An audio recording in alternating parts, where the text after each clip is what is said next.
City Hall's minions were gathering intelligence not on the violent occupiers who had turned the square into a filthy tent city, but on us. As the internal documents we received reveal, nobody in the bureaucracy thought this was wrong. Oh, on the contrary, they were more concerned with trying to shut down or place limits on journalism taking place literally in the town square. Why is that, Mr. Mayor? I have no idea what you're talking about in terms of people not being able to be journalists in Nathan Phillips Square. Corporate security were trespassing you from the property for causing disturbance. I haven't caused a disturbance. Stop lying, please. It's a square that is open to the people. Get out of here, man. Get out of our cabinet. Why are you here? Why are you here? You're not welcome. We're just, and it's open to journalists and all citizens of the city, and I'm proud of that. City Hall security and their staff, they're trespassing you, okay? So we're gonna have to escort you off the property. Yeah, you had a group of violent people called Afro-Indigenous Rising. Give me a hug! Give me a hug! I love you! I love you! Swear to God, don't touch my guy. Come on, man! Come on! Come on! Don't touch me again, buddy. You must know this, Mr. Mayor. They were there for 3 whole weeks, and yet the police and the security were coming after us for covering this. Now, why is that? I can't speak to how the security people dealt with you. I don't direct what they do. Welcome to John Tory Toronto. Hey, get off me. Stop it. I mean, if you can fight me, you can try. Anyways. Stay back, stay back. I need you to stay back. Get back, I said. Get back.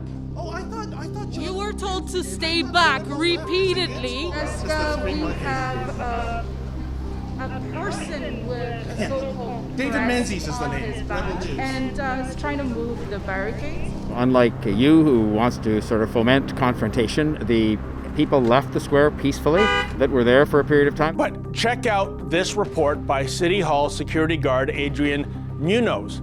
The writer noticed Rebel Media anchor David Menzies conducting reporting duties on the east side of the encampment.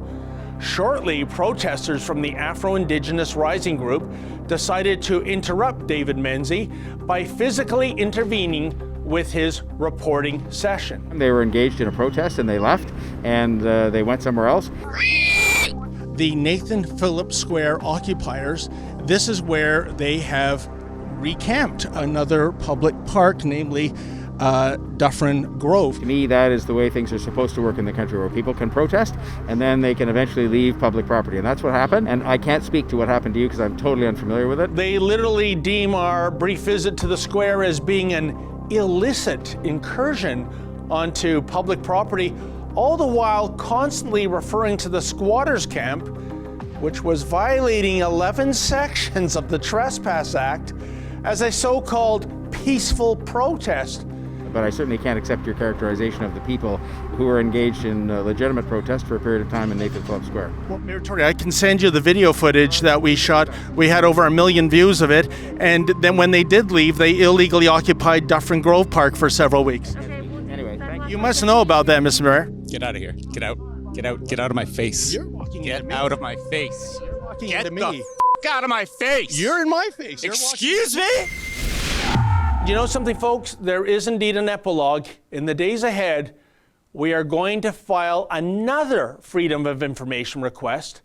As mentioned earlier, we want to know who it is at City Hall that is behind all of this surveillance, all of this gathering of information, and why it is this person is doing so.